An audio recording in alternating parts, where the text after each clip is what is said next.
সেই ইসলামের ওপরে প্রেম, এটাও তো আমাদের ঈমান। হ্যাঁ, হালকা বয়সে মানতে পারছি না, নামাজ কাজা করে ফেলছি, রোজা কাজা হয়ে যাচ্ছে, হজ করতে পারিনি ঠিকভাবে, দান খায়রাত শরিয়াত অনুযায়ী চলা, গান শুনে ফেলছি, সিনেমা দেখে ফেলছি, যাত্রা দেখে ফেলছি, হাতটাকে মাফ করো জেনাও পর্যন্ত করে ফেলছে, বড় বড় পাপ, মদ খেয়ে ফেলছে, বড় বড় পাপ স্বীকার করছি, আল্লাহ মাফ করুক। এরপরও কাঁদলে তওবা করলে মাফের দরজা কিন্তু খোলা আছে, বন্ধ নয়। জোরে বলুন সুবহানাল্লাহ। কিন্তু কোরআন, নবী, আল্লাহ, ইসলাম, এই চারটের বিরুদ্ধে আঘাত করা বা এই চারটেকে ক্ষতি করা, চেষ্টা করা বা চেষ্টাকারীদের সাথ দেওয়া, এখানে কি ঈমান থাকে? এটা তো বুঝাতে হবে নাকি? এটা তো রেড জোন। সারা জীবন নামাজ পড়লে পরেও যদি 72 দলে জাহান্নামে যেতে হলো, নামাজ পড়ে কি লাভ হলো? সারা জীবন রোজা রাখলে, রেখেও যদি 72 দলে জাহান্নামে যেতে হলো, ও রোজা রেখে কি লাভ? হজ করে করে অর্থ শেষ করে ফেললে, এরপরেও যদি জাহান্নামে যেতে হয়, ও হজ করে কি লাভ? আমি কি হজ করছি বুঝছেন তো? আমি এইটাই বুঝাতে চাইছি, যাহারে আমার নবী অনেক কষ্ট করেছে। আজ দেগঙ্গার মানুষ বড় সহজে দিন ইসলামকে পেয়েছেন। জন্ম নিয়ে আমরা মসজিদ দেখেছি, মাদ্রাসা দেখেছি, জন্ম নিয়েই আমরা আলেম ওলামাদের শুনছি, জন্ম নিয়েই আমরা কোরআন তেলাওয়াতের আওয়াজ পাচ্ছি, আমরা এমন করে আজানের আওয়াজ পাচ্ছি। কিন্তু মনে রাখবেন, এই কোরআন আপনার গ্রামে, এই গেলাবাড়িতে এত সহজে আসেনি। এই কোরআনিয়া মাদ্রাসা তৈরি করেছেন, এত সহজে কোরআন আপনার গ্রামে আসেনি। এত সহজে নামাজ, এত সহজে আজান, এত সহজে মসজিদ, এত সহজে দিন ইসলাম আপনার এলাকাতে আসেনি। ইতিহাস গাওয়া দিয়ে দিচ্ছে, হাজারো নয় লাখো লাখো মায়েরা সন্তানেরা হয়েছে, লাখো লাখো বোনেরা বিধবা হয়ে গেছে, লাখো লাখো সন্তানেরা এতিম হয়ে গেছে। এরপরে তোমার আমার এলাকায় আল্লাহর দ্বীন ইসলাম পেয়েছি। এত সহজে হয়নি, সহজে পেয়েছি বলে আমাদের গুরুত্ব নেই। ইতিহাসের পাতা সাক্ষী দেয়, একটুখানি সামান্য ভাষান্ত বক্সে, আল্লাহ নবী যখন দ্বীনের কথা বলতে লাগলেন, এ নওজওয়ানেরা, আল্লাহ নবীর উপরে কম জুলুম করেন গো। এমনও দিন গেছে নবী আমার কাবার সামনে না ইসলামের কথা বলার দরুন, মানবতার পক্ষে কথা বলার দরুন, নারীদের অধিকারের কথা বলার দরুন, ইনসাফের কথা বলার দরুন, আমার নবী পাকের গায়ে পর্যন্ত আবু জেহেল হাত তুলে দিয়েছে। শুনছেন? আমার নবীর গায়ে হাত তুলেছে আবু জেহেল, নবীকে আঘাত করেছে। আমরা অনেকে মনে করি ইসলাম মানে দাড়ি টুপি, নামাজ রোজা হজ যাকাত। বড় সমস্যা এটা। এটা একটা ইসলামের অধ্যায় যেটা ব্যক্তি জীবনকে কামিয়াবি করে। ইসলামের ব্যাপক, ইসলাম অন্যায়কে মিটিয়ে ন্যায়কে প্রতিষ্ঠিত করার নাম ইসলাম। ক্ষুধার্ত মানুষকে খানা খাওয়াবার নাম ইসলাম। বস্ত্রহীনকে বস্ত্র দিবার নাম ইসলাম। নারীদেরকে 1500 বছর আগে পুঁতে দিত মানুষেরা জ্যান্ত। এই নারীদেরকে পুঁতা বন্ধ করে নারীদেরকে অধিকার দিবার নাম হলো ইসলাম। মা বাপকে সম্মান করার নাম ইসলাম। গরিব এতিম অসহায়ের অধিকার দিবার নাম ইসলাম। রেপ মুক্ত, নেশা মুক্ত, দুর্নীতি মুক্ত, খুন মুক্ত, চোর মুক্ত সমাজ গড়ার নাম হলো ইসলাম। জোরে বলুন সুবহানাল্লাহ। এবারে বলুন, চোর মুক্ত সমাজ গড়ার নাম ইসলাম যখন বলবো, চোরেরা আমাকে বলবে যে হজ করছে। কথা বলছেন না? নেশা মুক্ত সমাজ গড়ার নাম ইসলাম যখন বলবো, যারা মদ ব্যবসায়ী নেশার মানুষকে ঢুকাচ্ছে, নেশাগ্রস্ত করছে, তারা আমাকে ভালো নজরে প্রচার করবে ভাই? যখন বলবো এতিমের হক, বিধবার হক, গরিবের হক, ইনসাফের নাম, ইনসানিয়াতের নাম, মানবতার নাম, ন্যায়ের নাম, অন্যায় খতম করার নাম ইসলাম। যারা অন্যায় করে, ন্যায় করে না, যারা মনুষ্যত্বকে যাদের নাই, তারা কি আমাকে ভালো নজরে দেখবে ভাই? তাহলে এই তো সমস্যা। কিন্তু বড় দুঃখের বিষয়, কোন মুসলমান দাবি করে যদি এ নওজওয়ানেরা জুলুম অত্যাচার করে, অন্যায় করে, রাহাজানি করে, ফিতনা ফাসাদ করে, আল্লাহ নবী জানিয়ে দিলেন কেউ জালিম জানার পরে কোন মুসলমান যদি তাকে সহযোগিতা করে, মন দিয়ে শুনবে, কেউ অত্যাচারী জানার পরও কোন মুসলমান যদি তার সাথ দেয়, কেউ জালিম জানার পরও কোন মুসলমান যদি তার সাথ দেয়, তাকে শক্তিশালী করে, সহযোগিতা করে, মিশকাত শরীফের মধ্যে হাদিসটা পেয়ে যাবে। আল্লাহ নবী জানিয়ে দিলেন ওই মুসলমানটা মুসলমান আর থাকে না, ওই ইসলাম থেকে বেরিয়ে যায়। শুনছেন? এটা বলতে হবে না? হবে না? বলুন, বলতে হবে না? নাই নামাজ পড়ে রোজা রেখে যদি জালিমের সাথ দিয়ে ইসলাম থেকে বেরিয়ে যেত, ও নামাজের কি নাম?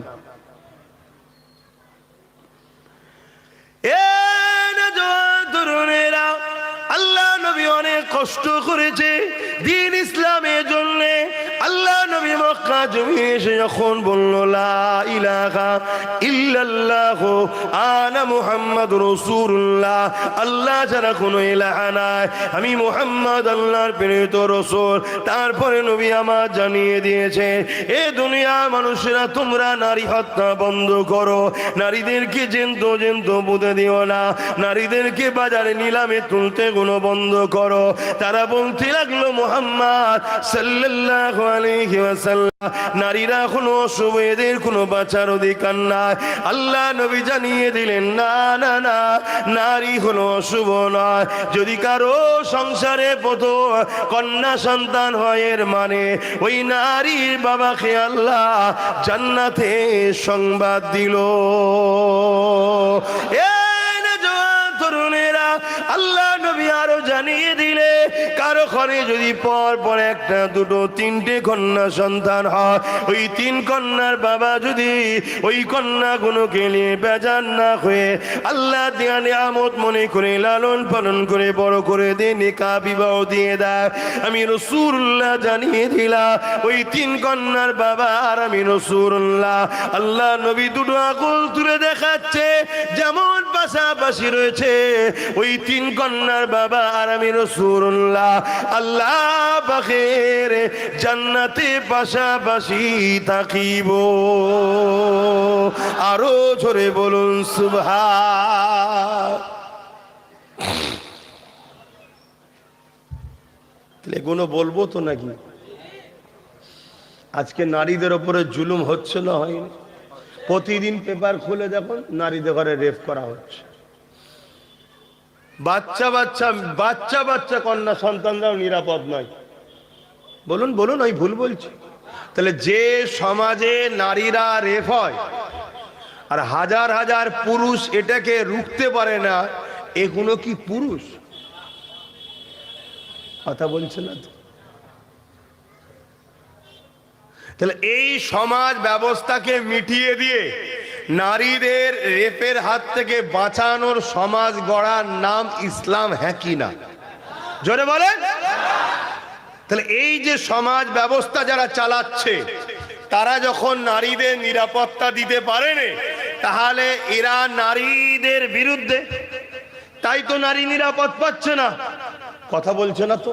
তাহলে এদের বিরুদ্ধে বলা দরকার আছে না না?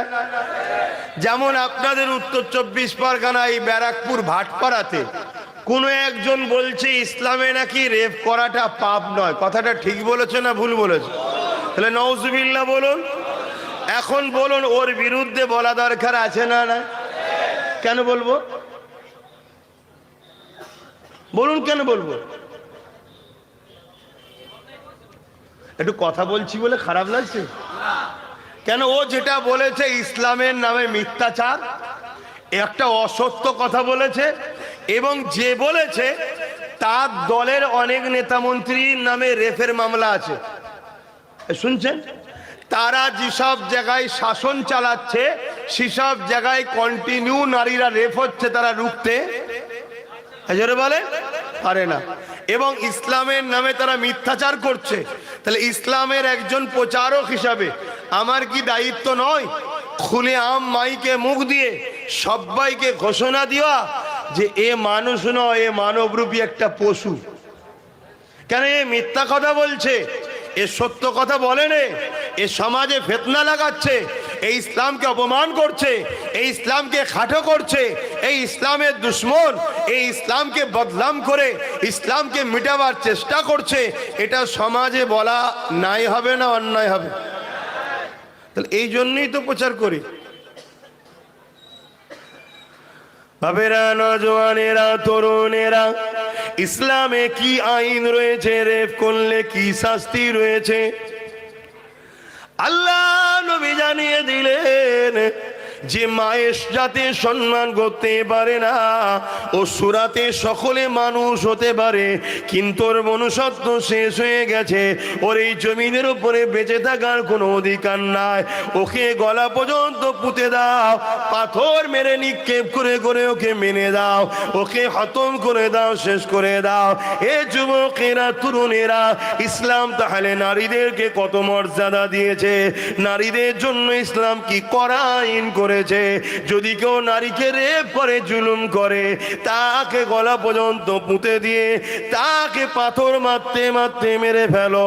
এ যুবকেরা, তরুণেরা, বাপেরা, আজ সমাজে যদি কোনো ছেলে নারীকে রেপ করে, হত্যা করে, জুলুম করে, যদি সেই ছেলেটাকে হত্যা করে দেওয়া হয়, সেই ছেলেটাকে যদি মেরে দেওয়া হয়, প্রকাশ্যভাবে তার শাস্তি দেওয়া হয়, তাহলে বলুন তো দেখি এই সমাজে আর কোন নারীকে রেপ করার কেউ কি সাহস পাবে? এই যে অস্টা করছে, এটা ইসলামের পক্ষে করছে না বিরুদ্ধে? আমি সব জিজ্ঞেস করছি কেন, বুঝতে পারছি? অসুবিধা হচ্ছে? একটু কথা বলতে হবে, একা একা ভাল লাগছে না।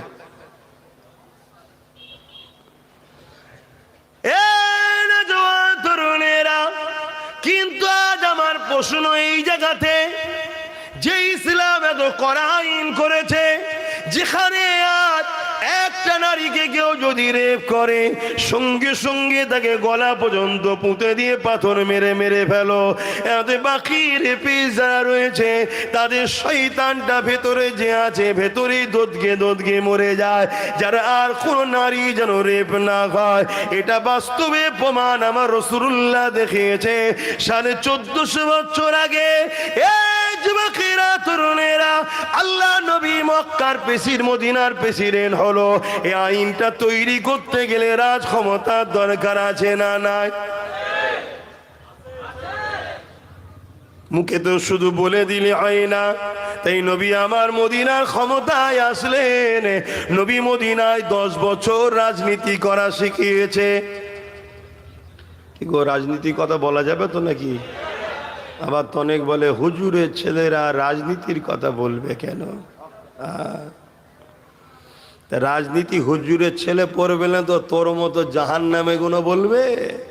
হুজুরের ছেলেরাই বলবে। বলা বন্ধ হয়ে গেছিল কেন? আমাদেরকে ঝোড়া চাপাতে দিয়েছিল।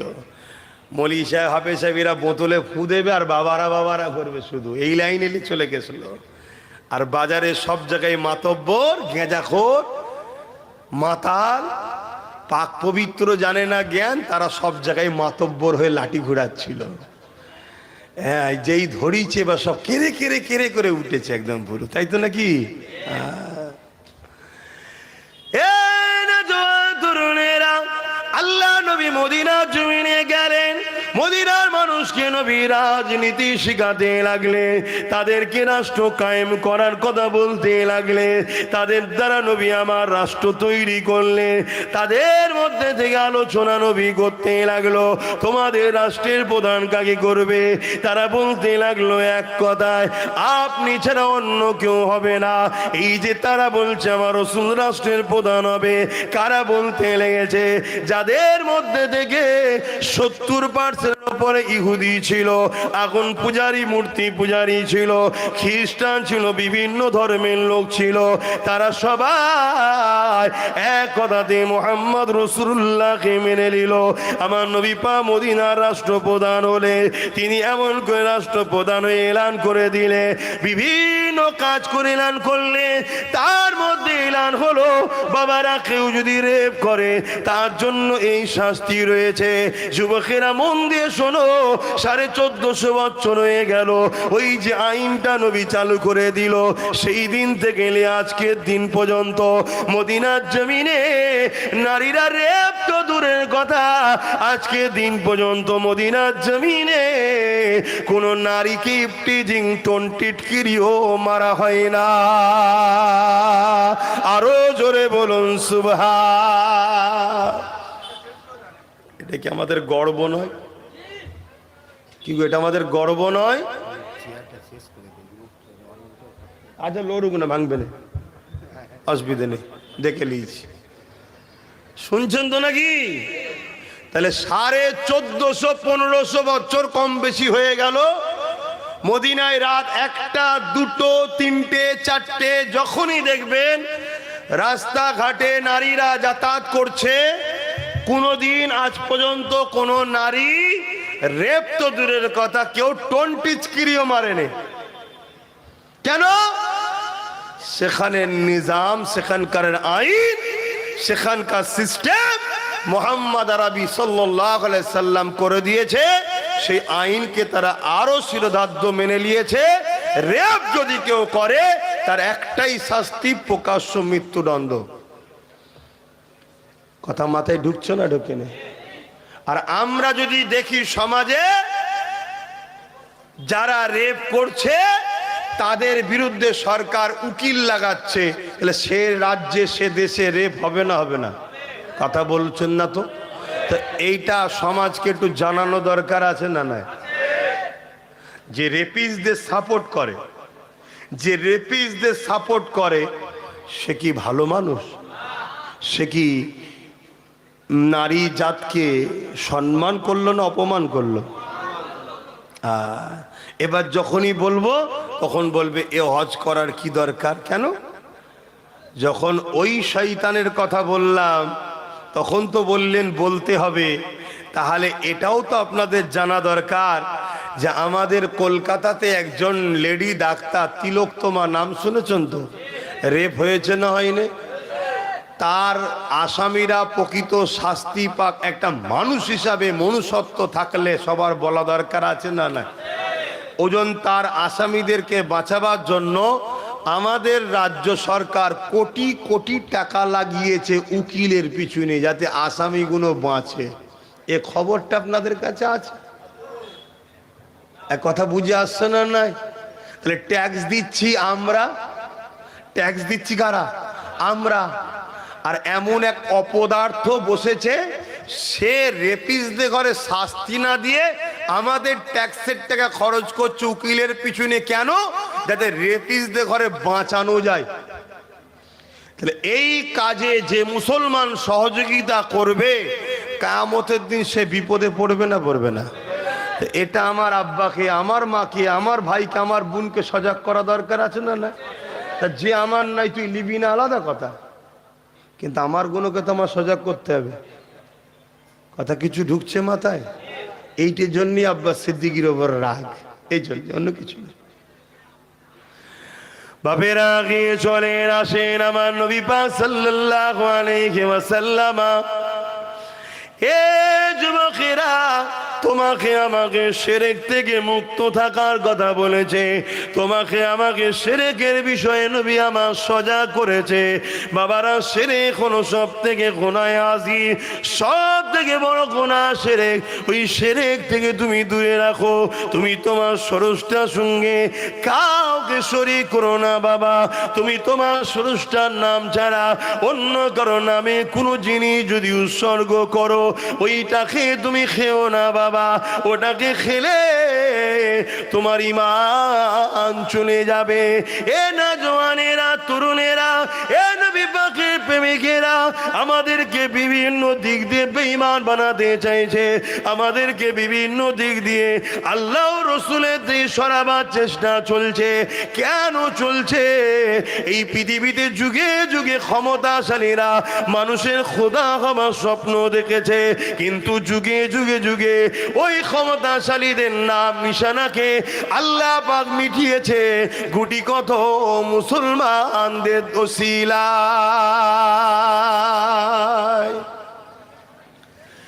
এ না জওয়ানেরা, ফিরআউনকে আল্লাহ মিটিয়ে দিয়েছে সামান্য মুসলমান, গুটি কত মুসলমানের দ্বারা। এ যুবকেরা, নমরুদকে আল্লাহ মিটিয়েছে গুটি কত মুসলমানের দ্বারা। বদরের জমিনে আবু জেহেল, উতবা, সাইবার মতো বিশাল বাহিনীকে আল্লাহ পাক নেস্তেনাবুদ করে দিয়েছে গুটি কত মুসলমানের দ্বারা। মাত্র 313 জন ছিল, এদের হাতে কারো অস্ত্র ছিল না, অথচ আবু জেহেলের সংখ্যা 1000 ছিল, তাদের হাতে অস্ত্র ছিল, তারা উট ঘোড়ার পিঠে চেপে এসেছিল। আর এই গুটি কত মুসলমান 313 জন যিনারা ছিলেন, ইনাদের হাতে খাজুরের ডাল ছিল। ইতিহাস আপনারা সবাই জানেন। এ যুবকেরা, তরুণেরা, বাপেরা, ওই লড়াইয়ের ময়দানে কাতার ঠিক হতে লেগেছে। ওই কাতারের মধ্যে দুটো ছোট ছোট বাচ্চা দাঁড়িয়ে রয়েছে।